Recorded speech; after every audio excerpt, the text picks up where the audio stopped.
നമ്മുടെ റിയൽ ലൈഫിൽ നമ്മൾ ഇടയ്ക്കിടയ്ക്ക് യൂസ് ചെയ്യുന്ന കുറേ പെർസെൻറ്റേജുകളും അതിന് തുല്യമായ ഫ്രാക്ഷൻസിനെ പറ്റി പറയാൻ പോകുന്നത്. റീൽ മൊത്തം കാണുക, ഇഷ്ടപ്പെട്ടെങ്കിൽ സേവ് ചെയ്ത് വെച്ചോളുക. ഫസ്റ്റ് നോക്കുക, 100% എന്ന് പറയുമ്പോൾ നമ്മൾ എന്താ ഉദ്ദേശിക്കുന്നത്? നമ്മൾ മൊത്തം അല്ലെങ്കിൽ ഫുൾ എന്നാണ് ഉദ്ദേശിക്കുന്നത്. അപ്പം അതിന് ഇക്വലൻ്റ് ആയിട്ട് നമ്മൾ യൂസ് ചെയ്യുന്ന ഫ്രാക്ഷൻ എന്ന് പറയുന്നത് എന്താണെന്നറിയോ? ഫ്രാക്ഷൻ എന്ന് പറയുന്നത് 1 ആണ് കേട്ടോ. 1 ആണെന്ന് നമ്മൾ യൂസ് ചെയ്യുന്ന ഫ്രാക്ഷൻ. അതേപോലെ ഇനി 50% എന്ന് പറയുമ്പോൾ എന്താണ് നമ്മൾ ഉദ്ദേശിക്കാറ്? നമ്മൾ പൊതുവെ ഉദ്ദേശിക്കുന്നത് പകുതി എന്നാണ് അല്ലേ? പകുതി ഭാഗം, അതാണ് എന്ത് 50% വരുന്നത്. അപ്പോൾ 50% എന്ത് വരും? 50%ന് 1/2 എന്നാണ് എന്ത് വരിക? ഫ്രാക്ഷൻ വരിക. ഇനി 25% ഞാൻ അടുത്ത് പറയുമ്പോൾ 25% എന്താണ്? നമ്മൾ കാൽ ഭാഗം എന്ന് പറയുന്നത് അല്ലേ? 25% എന്ന് പറഞ്ഞാൽ കാൽ ഭാഗമാണ്. അപ്പൊ നമ്മൾ അവിടെ എന്ത് ഫ്രാക്ഷൻ ഉപയോഗിക്കും? അവിടെ നമ്മൾ ഉപയോഗിക്കുന്ന ഫ്രാക്ഷൻ 1/4 ആണ്.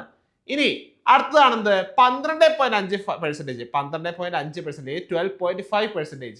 അത് 25%ന്റെ പകുതിയാണ് അല്ലേ? അപ്പോൾ ഫ്രാക്ഷൻ എന്ത് വരും?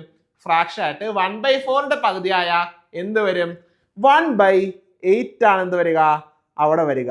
ഇനി നിങ്ങൾ പറയേണ്ടത് 3/4ന് അല്ലെങ്കിൽ മുക്കാൽ ഭാഗത്തിന് ഏത് പെർസെൻറ്റേജ് ആണ് ഉപയോഗിക്കുക എന്നാണ്. നിങ്ങളുടെ ക്വസ്റ്റ്യൻ ഇതാണ്. 3/4 എന്ന ഫ്രാക്ഷന് പകരം നമുക്ക് ഏത് പെർസെൻറ്റേജ് യൂസ് ചെയ്യാമെന്ന് നിങ്ങൾ എന്ത് ചെയ്യണം? നിങ്ങൾ കമന്റ് ചെയ്യണം. നിങ്ങൾ കമന്റ് ചെയ്യുമല്ലോ. അപ്പോൾ ഇതുപോലത്തെ കൂടുതൽ വീഡിയോസിനായി ഈ ചാനൽ ഫോളോ ചെയ്യുക.